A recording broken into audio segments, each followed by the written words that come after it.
Comment tu vas? Comment ça se passe à bord de Charal aujourd'hui? Bah, écoute, ça continue à bien avancer. Je suis toujours au devant de ce grand front là, donc toujours dans du vent portant qui est un petit peu forti là ce matin. À l'approche du front, j'ai entre 29 et 33 nœuds là, et voilà. Écoute, avec un peu de soleil qui est revenu là, c'est assez sympa. Donc on en profite pour ouvrir. Aérer un petit peu. Enfin, faut pas trop que les embruns rentrent dans le bateau quand même, mais voilà, ça fait du bien d'avoir un peu de soleil. Ça renouvelle un petit peu l'air et l'oxygène dans le bateau, quoi. Ah ouais, c'est sûr que voilà, ça fait quand même quelques jours que j'ai du vent fort et ben forcément il y a des vagues qui baillent le pont, donc c'est très très humide à l'intérieur du bateau, donc faut quand même faire en sorte que tout soit sec pour pas avoir d'humidité parce que c'est pas agréable, et puis au niveau électrique c'est jamais trop bon non plus, donc voilà. Bon, ce ne sont pas des conditions pour aller à pleine vitesse, mais ça reste assez soutenu. Ça permet de progresser quand même à bons pas. Ouais, effectivement, je pensais que j'aurais eu un meilleur angle en fait. Peut-être que j'aurais dû me décaler un peu plus sud pour avoir un meilleur angle et faire des grosses vitesses. Là, je suis vraiment quand même plein vent arrière, donc ça limite un petit peu la speed. Et voilà, mais oui, effectivement, là c'est une bonne progression, hein. Depuis une semaine, ça avance bien et ça permet de se rapprocher de l'Australie. Alors voilà, après, je suis dans un enchaînement classique,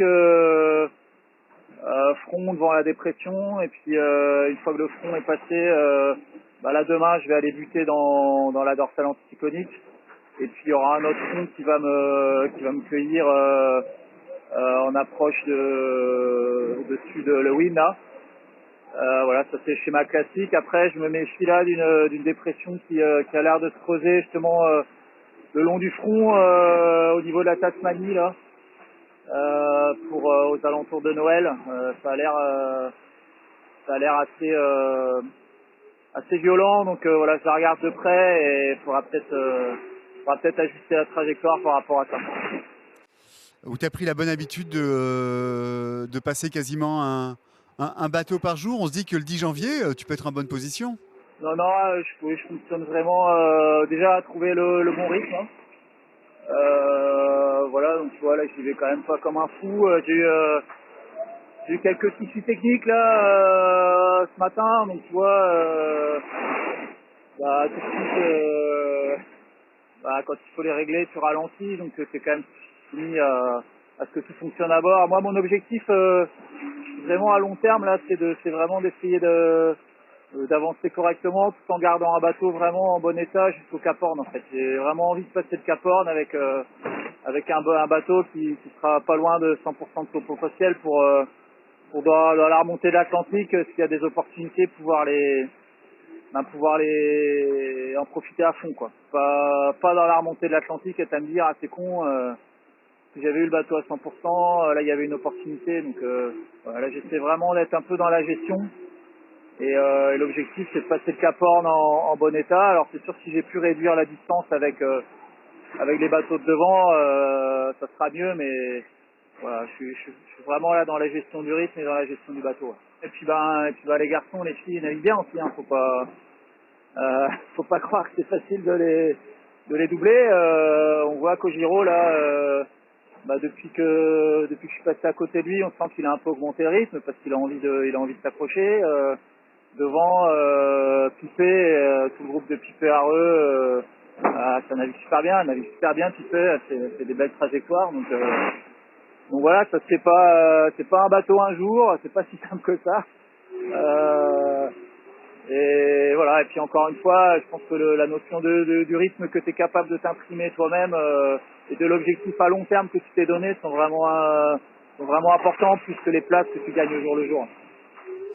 Jérémy, on se rend compte, comme toi sans doute, que c'est un Vendée Globe qui est assez lent. Si on te prend toi comme témoin en 2016, tu étais 900 000 devant l'actuel leader. Tu avais déjà l'étrave enfin, tu avais déjà quasiment Tahiti sur ton bâbord. C'est bizarre un Vendée Globe blanc comme ça. Ouais, c'est sûr que je pense que personne s'y attendait vraiment, quoi. Et forcément, nous les premiers, on a pourtant fait beaucoup de simulations avant le départ, hein, et c'est vrai que bon, t'enlèves un peu les cas extrêmes au niveau météo et tu gardes une fourchette de conditions, et la fourchette de conditions, c'est vrai qu'on avait des temps qui tombaient toujours au-dessous de 70 jours. Donc voilà, je pense qu'on est dans un extrême au niveau météo, et voilà, on n'y peut pas grand chose. Et ce qui est assez drôle, c'est que c'est vraiment personne dans la flotte n'est épargné, que ce soit les leaders ou les gens de derrière. Il y a vraiment personne qui aura eu des belles conditions pour faire des tout droits jusqu'à présent, quoi, donc avec le bon angle. Donc voilà, ouais, c'est sûr que notamment pour moi, ça va durer beaucoup plus longtemps que prévu. Donc voilà, va falloir faire avec. Et en plus, à Petite Rose, ça doit pas être facile de découvrir un Vendée Globe un petit peu lent comme ça aussi, au-delà de ta position qui est pas du tout celle à laquelle tout le monde s'attendait, quoi. Ouais, non, c'est sûr que c'est pas facile, il n'y a rien qui s'enchaîne facilement. Les conditions sont jamais pile poil. C'est vrai que après il y a 4 ans, en fait, je pense qu'on a oublié que c'était peut-être assez exceptionnel aussi comme conditions météo. Que c'était un hiver où il y a plein de records qui sont tombés d'ailleurs, notamment sur du Luzerne. Et voilà, et je pense que des fois ça se joue à pas grand chose, ça se joue à 10 degrés d'angle. Tu vois, là devant le front, j'aurais le vent 10 degrés plus à droite, je ferais 5 nœuds plus vite, quoi. Et derrière ça s'enchaînerait mieux, donc je pense que ça se joue à rien. Et effectivement, il faut dans ces conditions bâtardes, avec notamment là tout l'Indien, des conditions de mer qui sont pas faciles, arriver à s'adapter, arriver à adapter les réglages des bateaux, quoi. Donc voilà, non, c'est un peu la découverte.